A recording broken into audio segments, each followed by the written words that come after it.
This is S4. S4 is a little louder.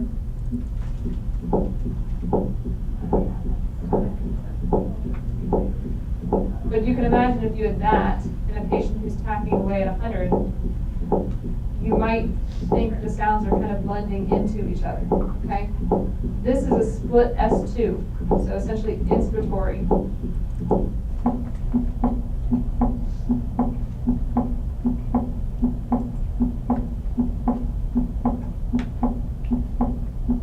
Barely hear the P2, which you hear a little bit more, but you're only going to hear it on inspiration. So you're only going to hear it, in theory, starting over. You're only going to hear it in theory 12 times per minute. So you're not necessarily going to hear it on every single heartbeat. Okay? So I'll upload these to Blackboard so you guys can listen to them. Okay.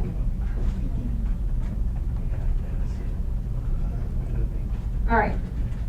So we talk about facial expressions. We want to look at facial expressions, general appearance of our patient, look for any cutaneous lesions that might be a giveaway that there's some other more systemic problem going on rather than just a dermatological issue.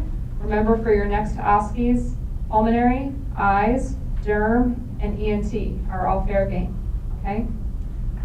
We want to look for any musculoskeletal abnormalities that the patient may have to give an underlying issue of what might be going on from a cardiac standpoint. Because typically their musculoskeletal issues aren't going to kill them. What's going to kill them is their cardiac abnormality that's associated with the musculoskeletal abnormality.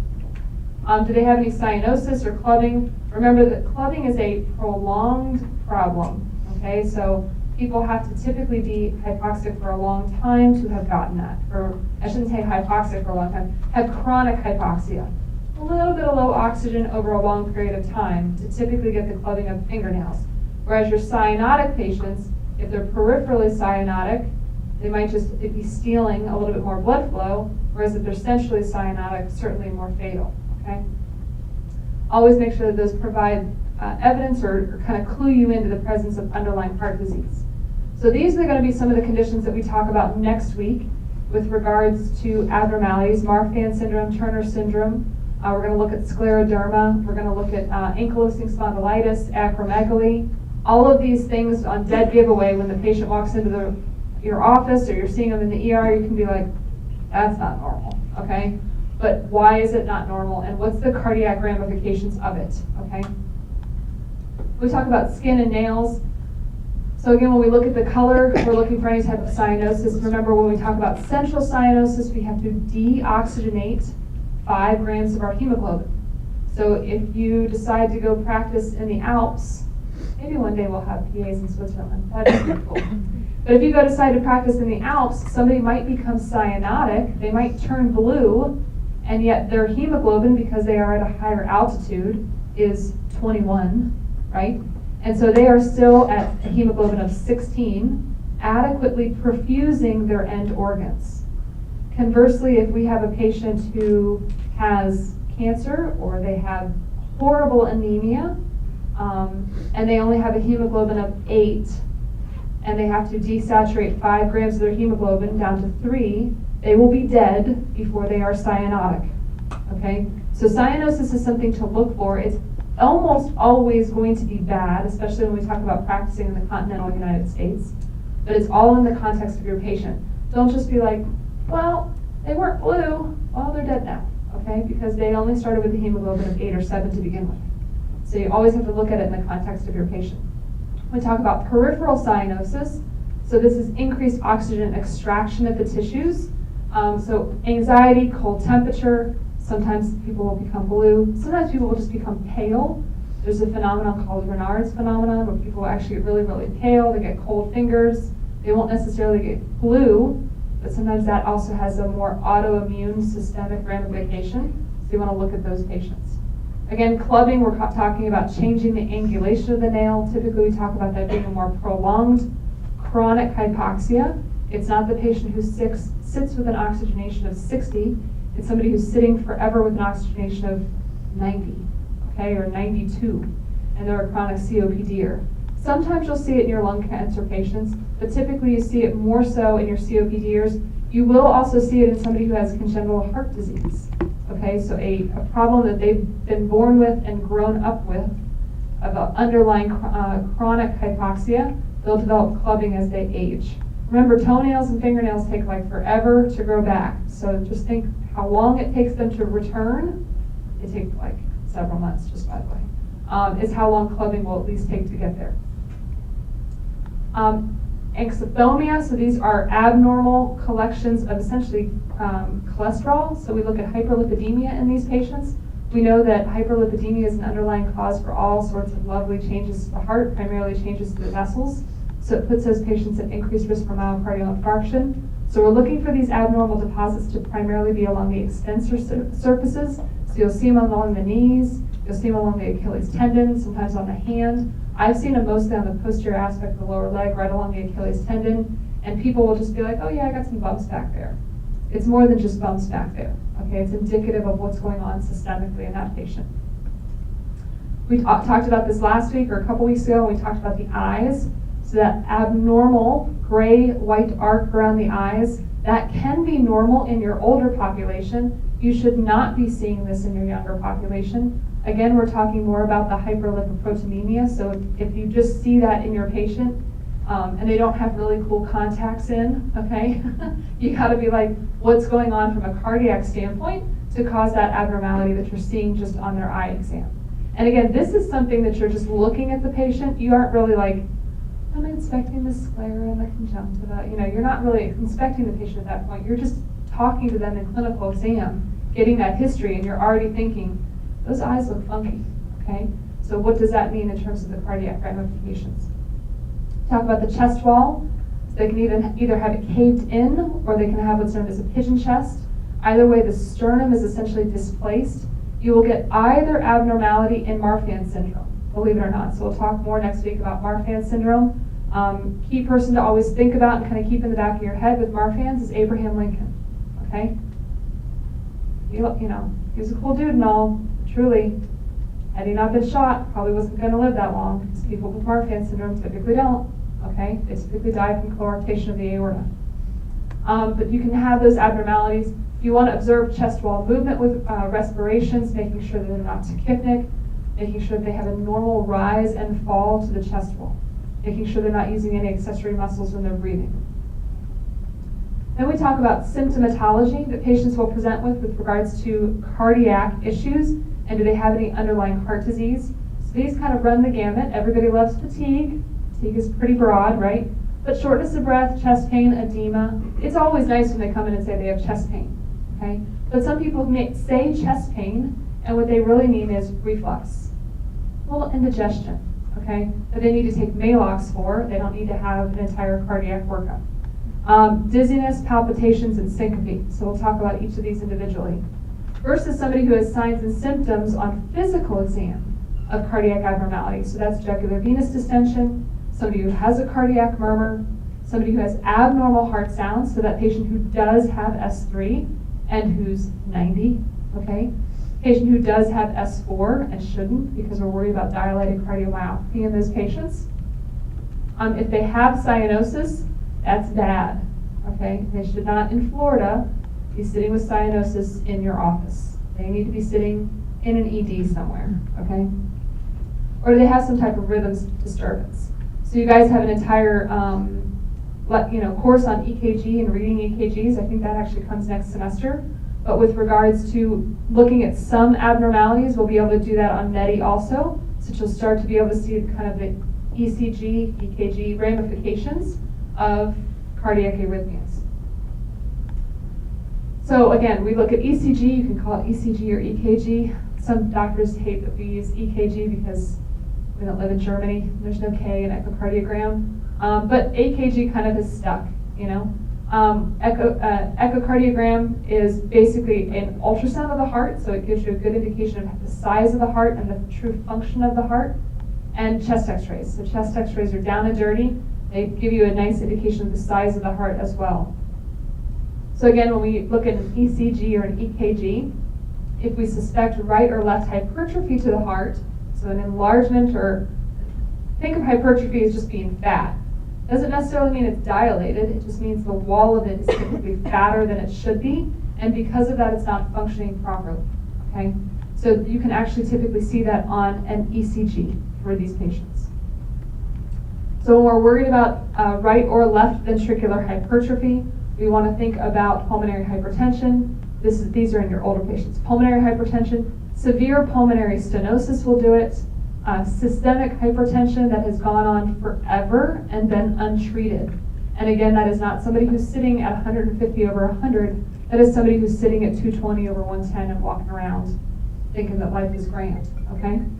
Or if we have hypertrophic cardiomyopathy. So that could be your younger patient. So you want to make sure that you're not seeing that enlargement of the heart. We talk about tetralogy of Furlow, so that's basically our lovely Frenchman who named that. That is the #1 cause of blue baby syndrome. So that is a right to left shunt of the heart, and basically they are sending around deoxygenated blood because the blood's never making it to the lungs before it kind of gets out to the rest of the body because the shunting is improper. They typically have a ventral septal defect in those children. Is that the one that just never closes? It never closes, yeah. So when we talk about right ventricular hypertrophy, again, the heart is just fatter on that side, and it doesn't get fatter on the outside, right? God forbid, it gets fatter on the inside, so it actually narrows the capacity of your ventricular side, versus same thing that you'll have happen on the left side. Again, the inside capacity of that ventricle is limited then. So we talk about an EKG or an ECG. Findings, you can typically see findings of myocardial infarction if they're actually ongoing, if they're having a STEMI, so an ST elevation. We'll see that sometimes, oftentimes on the ECG. Certain cardiac abnormalities that you'll learn about from Professor Sparker, one is known as Wolff-Parkinson-White. They will have an abnormal delta, they'll have a delta wave, which is the kind of pathognomonic for WPW. And the problem with that is if you're thinking that like you're being on 75, all traffic should go down 75 with regards to electrical conduction to the heart. But somebody decides to kind of like get a bug up their tuchus and take tree line, okay? And take tree line all the time. You need to try to shut down tree line because you want everybody running on 75. You want all the electrical conduction of your heart going down the same pathway. Basically, WPW will have aberrant pathways. Well, I don't want to really go that way, so I'm going to go around. That's not good, okay, because you're going to have abnormal misfiring to the heart. The working hypothesis, so basically if you get an ECG and you're concerned about stuff, it can be falsely negative or falsely positive. It can show, once patients have had an MI, they will always have changes on their EKG. So you always want to be looking back at the old one to compare it to the new one. Even hour by hour. They had an EKG an hour ago, they're having another one now. You want to see the old one an hour ago and the new one now. Because you want to make sure that if you're seeing a progression of that change, a progression of that myocardial infarction, you want to make sure that you're not getting kind of hoodwinked and looking at changes that have been there for a decade. That you're just looking at now and thinking, oh my gosh, this is something new. No, that's how they have always been, okay? Chest x-ray, again, can provide really good information about the size of the heart, but also your vasculature of the heart. It can also be a good indication of whether we have backup into the pulmonary vasculature, right? If we're seeing increased markings within the lungs themselves, are we worried about, therefore, pulmonary hypertension? And kind of going back, I know we had this slide in the pulmonary lecture, but always having that systematic review of how you look at a chest x-ray. Making sure that you're always looking at the bones, right? That we're always looking at the soft tissue. That we're making sure that if it's a woman, that they have 2 breasts, not just one. Okay, that we've actually remembered, oh, she had breast cancer, for example, okay. That we're going and looking at the diaphragm, that we're looking to make sure there's not air under the diaphragm, that we're looking to make sure that the stomach is, I don't know, in the abdominal cavity and not in the chest wall cavity, because maybe if it's in the chest, might be why the heart's displaced, okay. Making sure we don't have pneumo, but looking primarily at that heart size, looking at the chambers, looking at all the vascular structures. So we talk about lab studies. There's lots of different lab studies we can get. Remembering that anemia puts a very big strain on the heart. People who are hyperthyroid typically will sit there and tack away with a pulse rate in the 100s to 110, and I feel like my heart's racing. I feel like I have palpitations. That's because your heart is racing, and it's because you are having palpitations, okay? So, and they look bug-eyed too, by the way. They always look like they're wide awake. But those indications, that is a thyroid problem. You can't just sit there and treat the heart rate. Don't treat the number. You have to treat what's causing the number to be high for those patients. Conversely, you can get, troponins forever, right? Troponin is a very good indicator of somebody who's having a myocardial infarction. Their troponin will go up. But, having said that, if you have angina, if you have chest pain, because you are having a little bit of a lack of blood flow kind of somewhere, but then it's kind of getting better because we have collateral blood flow maybe helping out, you may never get an abnormal troponin. But you still have chest pain. You still have cardiac disease. And you can sit there and you can do 100 troponins, and they may never bump. If you've ruled out MI, you probably have not ruled out unstable angina, the patient who you are going to discharge and who is going to go home and have a heart attack, okay? So you can't always just look at your labs and look at your numbers. You gotta look in the context of your patient and look at the whole picture. Holter monitoring, so those lovely monitors that people get to wear around. Every once in a while they'll do this for just a week or day. Typically they like to do them for about a month, believe it or not. And they're kind of wireless now. They're pretty cool. They don't have the leads all over the place. But they basically walk around with a heart monitor on for a month. So for the patient who does have, for example, paroxysmal atrial fibrillation, they flip into AFib and they flip out of it.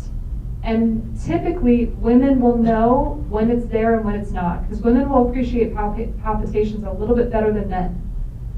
The Holter monitor will capture that abnormality. So in a month, you can come back and have the patient say, oh, well, I saw that it happened on Thursday. And they can document it because they can download all that information from the Holter monitor. So that's great for the patient who says, I just feel funny sometimes. And they're never, of course, when they're in your office, they always feel fantastic. You can never capture it on their ECG then. You can never capture it on the stress test of them. But you can capture it over the course of a month for those patients. When we talk about cardiac stress tests, those we can either do with exercise, like, put them on treadmill. The guy who walks out to get his mail every day and has a little bit of chest pain, you might be able to reproduce that. Conversely, the patient who can't walk, you can actually do a nuclear stress test. You can induce an increased strain on the heart and see if you can reproduce the abnormality. CAT scan angiography, which is CTA, or MRA, magnetic resonance angiography, looks at the vessels of the heart. CAT scan's quicker. CAT scan has a higher dye load. CAT scan is more radiation. Okay. CAT scan will almost always err on the side because remember, stuff that's going to show up bright white is also going to be bone, so you're going through the rib cage. So a lot of times it will overestimate the degree of blockage that's there within the cardiac vessels. But not everybody can have an MRI, right? Can't put people who have most pacemakers, believe it or not, there are some MRI compatible pacemakers now, but I don't know, it's pretty cool, right? But they only are compatible up to a certain grading on MRI machines, and they're very, very new, like maybe in the past, since 2011, I think was the first one put in. So not everybody can have an MRI, like if they have a pacemaker, if they were in a war and they have shrapnel somewhere in their body, if they can't lay still for 20 minutes for crying out loud, they cannot have an MRI, okay? You do not want to sedate the patient. They may want to be sedated. You guys might want to be sedated right now, but you cannot sedate the patient to get an MRA. Just stick them in a CAT scan, okay? Always making sure that you're checking their renal function ahead of time. And an echocardiogram looks at, it's basically an ultrasound of the heart, right? So it assesses the chambers of the heart, it looks at the valves of the heart to make sure that we don't have any undue stenosis or anywhere. It can see vegetation sometimes on the heart. Actually, sometimes you can do what's called a bubble study with an echocardiogram, and they can actually look for a ventral septal defect. With that, they can see the abnormal shunting of the blood one side to the other. If all of a sudden you're looking, for example, I had a 38-year-old patient who stroked out after her aneurysm coiling, and we were just like, we weren't even in that vessel. 38 years old, she had a ventral septal defect that had never been diagnosed. So we did a bubble study, And basically you can see the abnormal shift of the blood from the right to the left. So instead of taking that little teeny blood clot and throwing it to the lungs, where it would have been fine, because we all form little clots, right, that go to our lungs and our body takes care of them, she threw it to the left side of her heart and to her brain. Okay? It was not she did fine, but it was not a good day that day. Yes? Are echoes the ones where you get the perfusion studies? So, well, you get the ejection fraction. Okay, so you don't necessarily see how well the heart's perfusing per se in terms of the muscular structure, but you see how much blood is coming into the heart and how much is being ejected out. And normal ejection fractions are about 70%. Nobody ever ejects 100% of the blood flow from their heart, because there's always blood somewhere, right? We got 4 chambers, okay? And anything above 50 is actually considered relatively decent, okay? So getting down to 10 to 15% is the patients who end up needing heart transplants. So we talk about a murmur. We talk about patients who get echocardiograms. This is kind of just a run sheet. I would have never expected you to regurgitate this, but this is a run sheet in terms of if you have a cardiac murmur, who's going to eventually get an echocardiogram. Quite honestly, we tend to echocardiogram people a lot quicker than not, just because there's no radiation, it doesn't hurt, you get some jelly on your chest, and you get a really good picture of the heart. So it gives you a lot of good diagnostic information. So when we think about cardiac chief complaints, just from a cardiac standpoint, and we talk about dyspnea, okay? So shortness of breath, not always indicative of cardiac failure, but typically we're looking at left ventricular failure. We're not getting enough blood out, oxygenated blood out to actually perfuse our end organs and our tissues. Asthma can do it, COPD, your tachyarrhythmias, again, because you're not really appropriately refilling the left side of your heart and getting the blood back out, that oxygenated blood back out, and pneumonia can do this. So this is the top 5 entities which cause patients to be hospitalized with a chief complaint of shortness of breath. So when we talk about paroxysmal nocturnal dyspnea, so these are patients who basically within 2 to 4 hours after falling asleep wake up because they are breathless. This is not your patient who has sleep apnea. Because remember, your sleep apneic patients, they stop breathing. Doesn't necessarily wake them up, it's kind of a bad thing. They become a little hypoxic, they go, and then they roll back over, and then they fall back asleep again, okay? Paroxysmal dyspnea, they physically wake up, bolt upright, because they're essentially gasping for air. So it implies an elevated left mean arterial pressure and intravascular fluid shift. So that's pretty bad. Worse is when we get to somebody who actually has orthopnea. So somebody who says, I moved out of the master bedroom because, 3 pillows I was sleeping on, that wasn't enough. So we bought a recliner.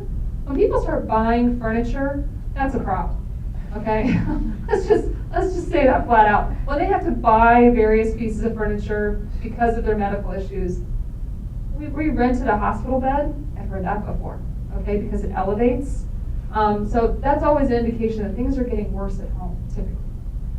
So this represents a more advanced state of left heart failure than those who wake up at night. But your paroxysmal patients will eventually progress to your orthopneic patients if you don't appropriately treat their underlying heart failure to begin with. So again, the presence of PND and or orthopnea associated with that also have exertional dyspnea. So I can't walk to get the mail. I used to take Fluffy out for a walk. Why do they always name their dog Fluffy? Crazy. I used to take Fluffy out for a walk 3 times a day, but I can't do that anymore. I take her just right outside. Okay, she misses her walks. That's the patient's more indicative of their heart failure. So you want to make sure that you're addressing that, because otherwise they're just going to progress down that way and their mortality and morbidity is going to increase. So again, all pointing to that left side of the heart being abnormal, and we've got to worry about obstructions of the mitral valve with those patients. Sometimes you even have to worry a little bit about regurgitation if they have really bad regurgitation. The blood's not getting out as it should, it's just basically sloshing back into the heart. We talk about pedal edema. So these are the patients, everybody's going to go to Target or Walmart now, just be looking at everybody's legs, okay? So these are the people that you're looking at and you're like, you are sloshing around in your lower extremities, okay? Because it looks like they're just like, like this. We've all seen them, okay? I saw one just at Starbucks like 2 hours ago. So it doesn't always imply right heart failure. Sometimes you have to just look at underlying venous disease in the legs. So incompetent valves in the lower extremities will cause patients to have lower extremity edema. However, they will typically kind of get more, you'll see it. They get the darkening of the skin. So like right at the calf line, right where you would put, where your 80-year-old grandpa would like pull his socks up to, you know, right under the calf. Right there and down, their legs look like they're from a different ethnicity, right? They're white everywhere else, and you get down to their legs, and they look like they're from Jamaica, okay? Because it's like brown, and you look at their skin, and it looks like a tree trunk. So that's somebody who has chronic venous stasis disease, so they have chronic issues with regards to actually returning the blood flow to their heart. That's typically more a peripheral vein problem than somebody who has edema. So the edema is like seeping out of their vessels, and they're just not appropriately getting the blood flow back. Either because of venous issues, which those venous issues are their deeper veins, or because they are volume overloaded. They are not getting the volume out of their body. So you can be volume overloaded from a cardiac standpoint, and you can be volume overloaded because your kidneys have called it a day. Okay? So you want to look at both those issues for the patients. And it can be, we'll talk a little bit more later about it being pitting. So basically you should not be able to put your finger into someone's leg and leave a fingerprint. That would be bad. And have it just stay there for like, you keep talking, and you can still like, you know, CSI could come by and still get prints off you, okay? That's not a good thing for the patient. That's indicative of how much volume they have extra on their body. We talk about fatigue. So fatigue is very nonspecific. You know, everybody's fatigued. Don't anybody in this classroom can be like, Dr. Knutson, I'm feeling a little fatigued. Okay? No kidding. You have a test tomorrow. So sometimes it's a chief complaint of those with ischemic heart disease. Again, think about it more so in your female population. Think about it a little bit more so in your African American population. They are going to be a little bit more vague. You've got to dive deeper with those patients. From a cardiovascular standpoint, you have to look at, do they have low cardiac output? So what are we going to anticipate seeing on an echocardiogram? Potentially valvular issues, that they're not pushing enough blood out of their heart to circulate it around their body. So again, we're not technically looking for the cyanotic patient, but their volume getting out of their heart is less. Okay, so you might see a lower ejection fraction, that percentage of blood flow getting out on their echocardiogram. So excessive fatigue can sometimes be the prodrome for coronary issues. Somebody can just be like, I'm really, really tired. I'm just really, really tired. Again, remember, chronic anemia can be a cause of cardiac issues. And all of a sudden they come in, and the next thing you know, they're getting lights and sirens to the ER because they're having an MI. So don't just dismiss fatigue, okay? Remember the Seinfeld episode where she had, what did she have? She had Epstein-Barr disease with a twist of Lyme disease, okay? Oh, she had Epstein-Barr. No, she had the Epstein-Barr with a twist of Lyme disease. So don't just dismiss somebody as having fatigue as, oh, you've been working a lot, you've been in grad school, you've been doing this, you know.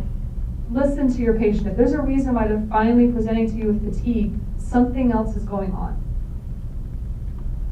Syncope, when we talk about syncope, so syncope is by definition a transient loss of consciousness. We hope that they regain consciousness. If they don't, it's a different thing. It's called dead. Okay? So very common to see this in the emergency department. Okay, very common for patients to have this. About 3% of all ED visits are actually syncope. 30% of all adults will experience one episode of syncope within their lifetime. That can be the patient who doesn't do well with blood draws, and they vasovagal out. Okay? That's the easy one. That's the person who didn't eat and their blood sugar dropped and they just kind of hit the deck. It's not good they hit the deck, but that's easy. You give them a cookie and they're fine. Feed them Skittles, everything is better, right?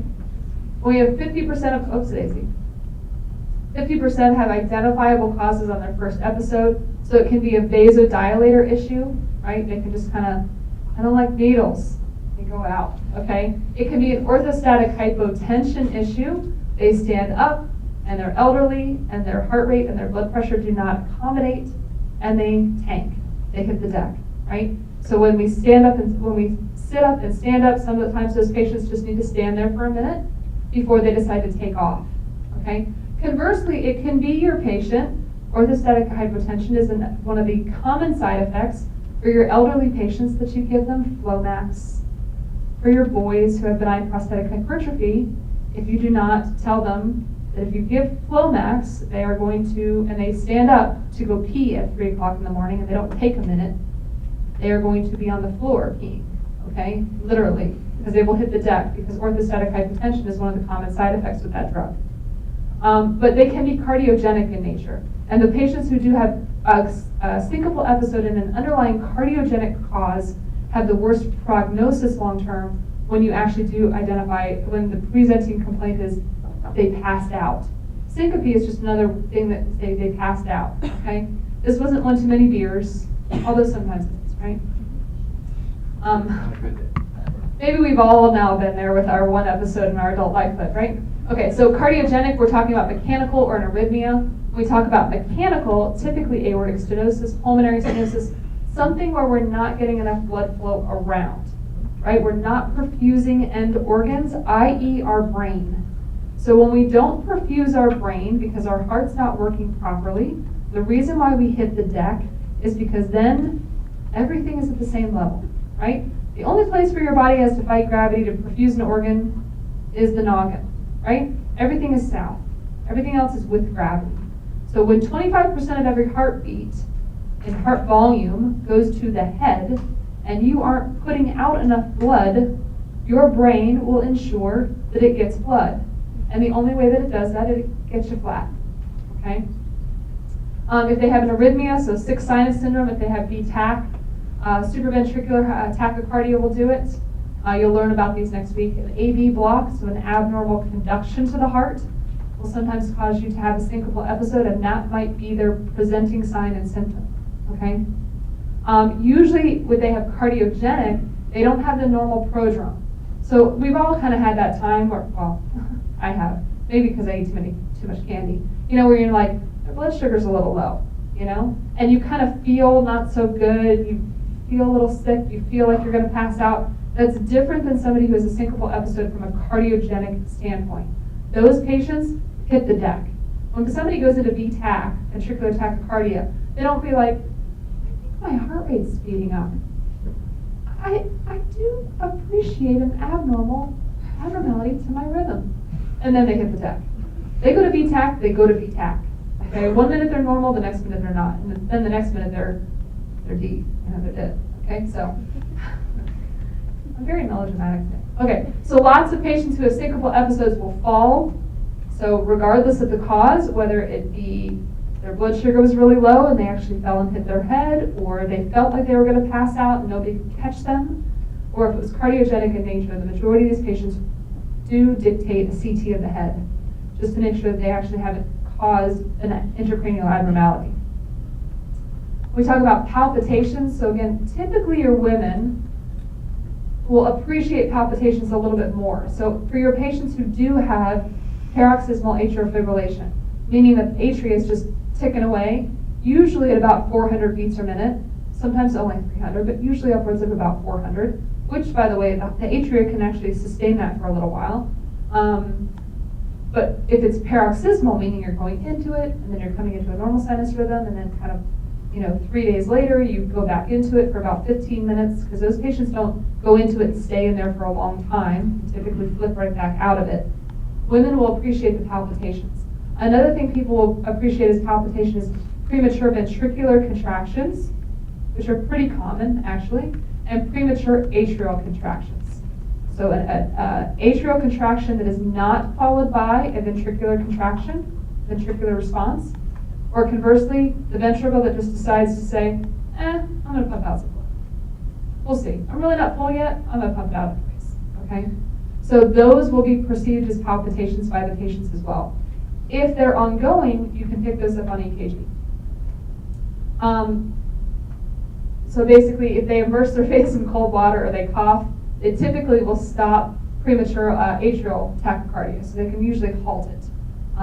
But I don't see a whole lot of patients walking around like sticking their face in a cold tub of water. Yes? Did you say up to 300 or 400 beats per minute? For AFib, yeah. Craziness. They can be high. Sometimes, the patients who are usually sustained forever, they kind of sustain for about 200. But for the initial conversion, they can be really, really high. Usually the atria kind of calls it kaputs after about 300 for a while. All right, so now we're going to have fun. Don't touch. Oh, well. Okay, so I'm your patient. Oh, let's see. Who was I going to give? Oh, David. Yeah, I was going to give you a hard time. Come on down, David. Those of you who I actually do know your first name, you should be scared. I don't know everybody's first name first, but okay, David. I am your 27-year-old female who presents with a chief complaint. Oh, good man. Sit down. Nicely done. 27-year-old female presents with a chief complaint of drainage from my eye.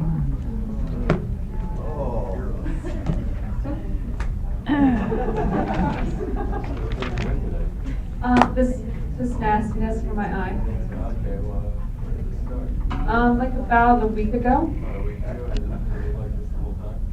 It's actually getting worse. Doesn't really hurt too much. Kind of itches. I've been rubbing it. Yeah. Have you done anything for it?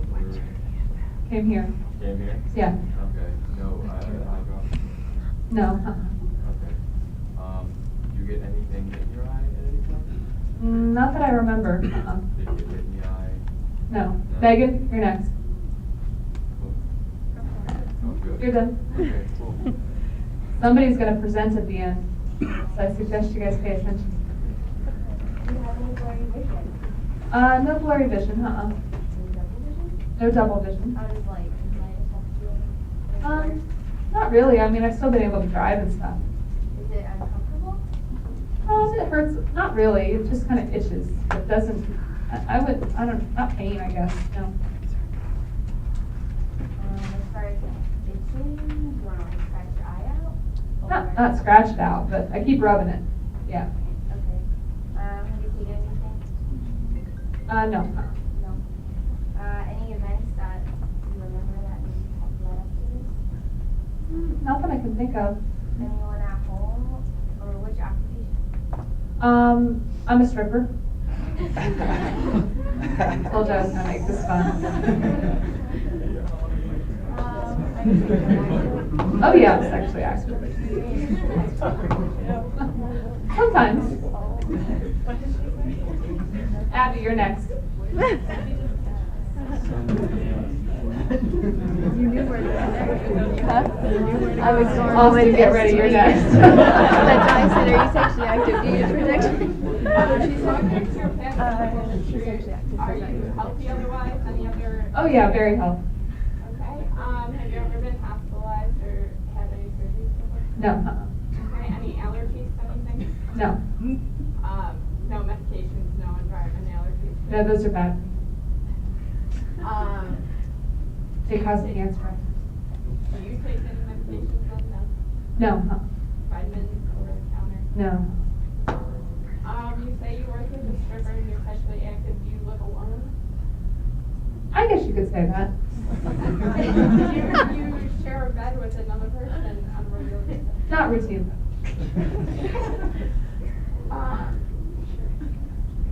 Austin, you're up.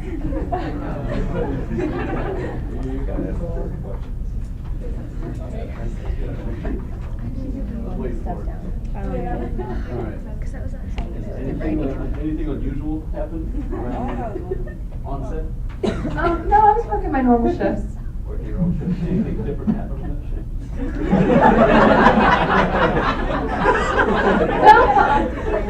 Any exchange of bodily fluids? No, no. No,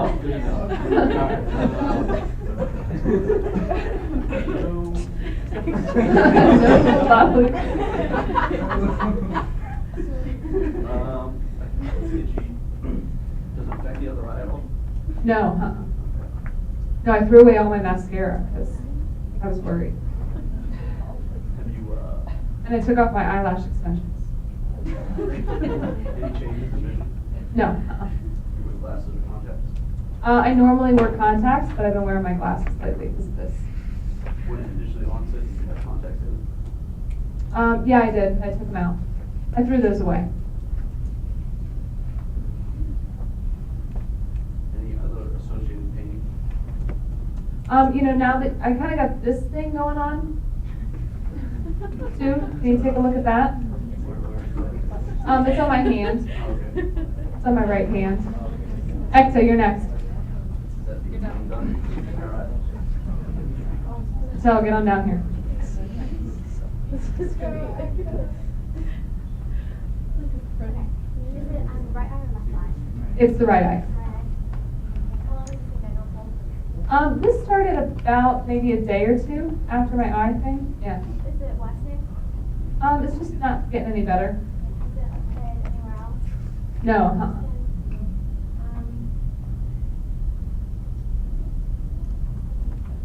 Does it itch? No. Okay. On a scale of 1 to 10, with your eyes being having your left hand itchiness? Oh, this is the worst. Never had anything like Never this. had anything? No, never. No.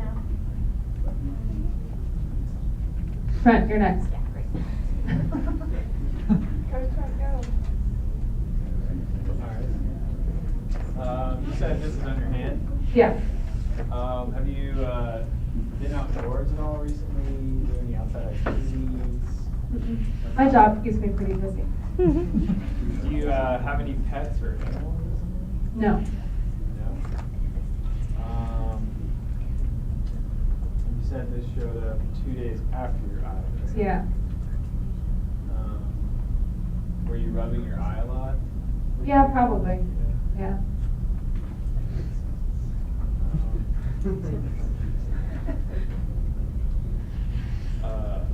My joints kind of, I haven't been able to like dance as good either because I'm kind of like achy. Where are you? Which joints? Your knees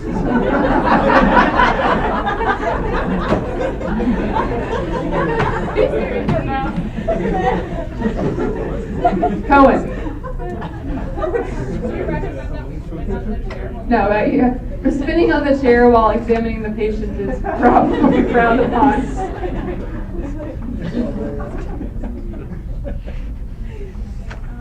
Have the lesions been draining at all? No, Have you ever been tested for anything? no.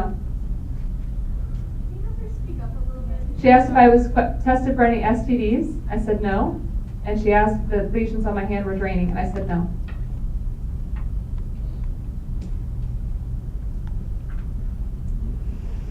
And does anyone else? Anybody else have this stuff? Not that I know of. I don't really, keep records though. Have you ever had any? I wish I could say all this was made up, but it's not. Have you ever had any other like colds or No, Casey, get ready.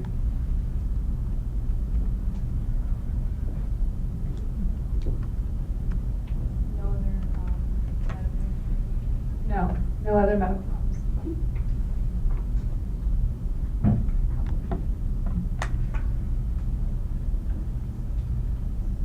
All right, Casey, you're up.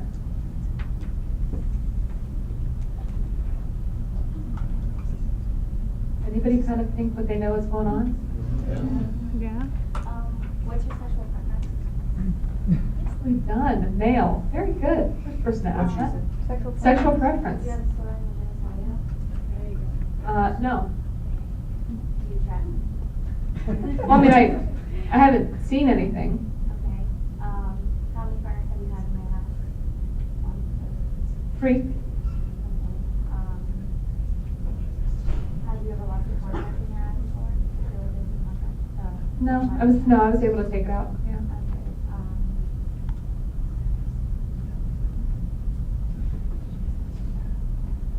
Okay. Do you use protection? Sometimes. Do I use protection? Sometimes. Oh, Last pelvic exam maybe 2 years ago. Okay, let's see. Let's get George up here. He's like, don't follow me.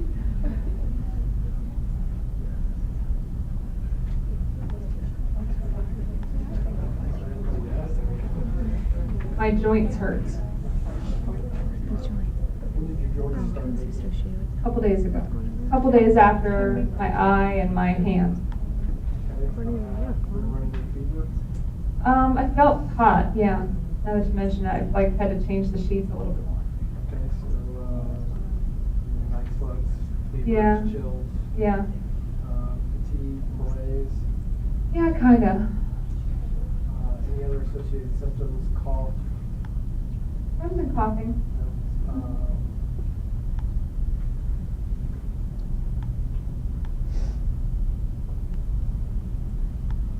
have you had any,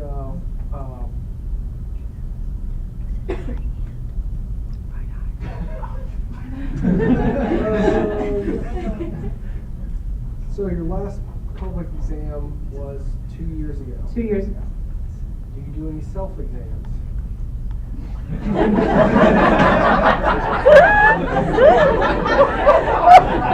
I do self-breast exams. They're normal. Have you noticed any abnormalities with your vagina? No. No. Maybe, now that you mention it, maybe a little bit of discharge. Okay. Would you please describe the discharge? It just doesn't smell good. Awesome. We're getting all this out now because you can't do this during OSCE. You can't do this with the patient. No, I've never had this before. All right, so I'm going to save George. What do you think's going on? What kind of gonorrhea?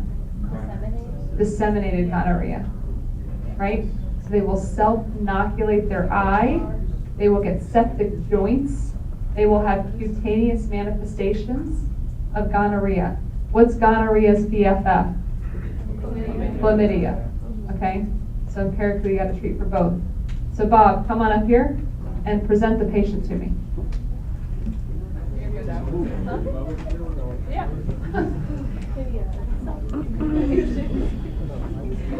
So this is how you're going to eventually have to present like your history when you actually do it for OSCE. How long was the eye thing? How long? Oh, no, sorry, 4 to 5.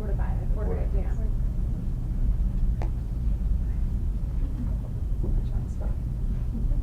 So 23-year-old female.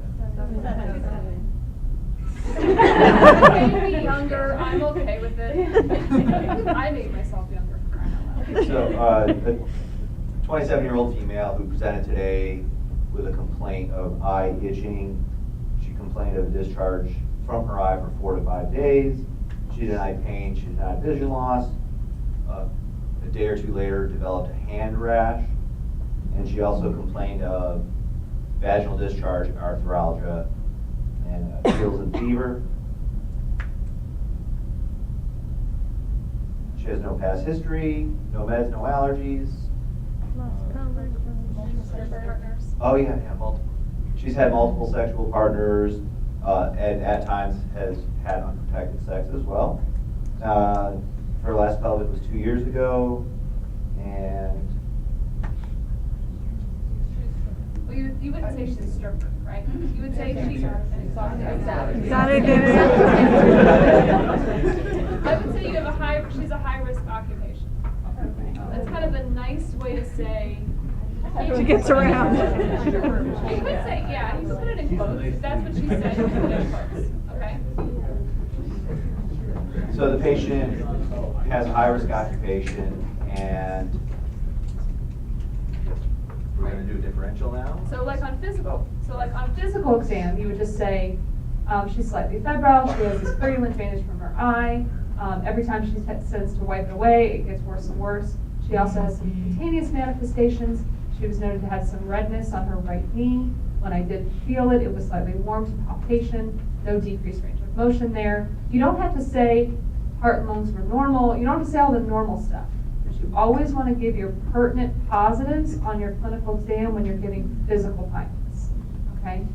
So that's kind of how you would walk through. And then you would say, my working differential diagnosis is disseminated gonorrhea, possible gonorrhea with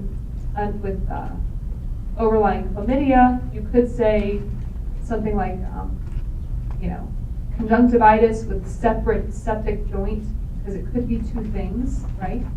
Would you?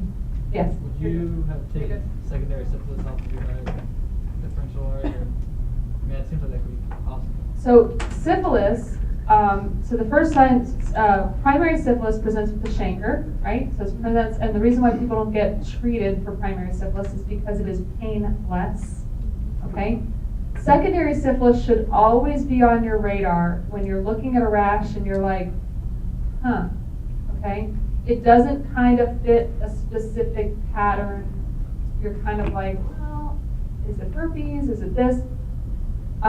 Syphilis typically won't present with this much purulent drainage.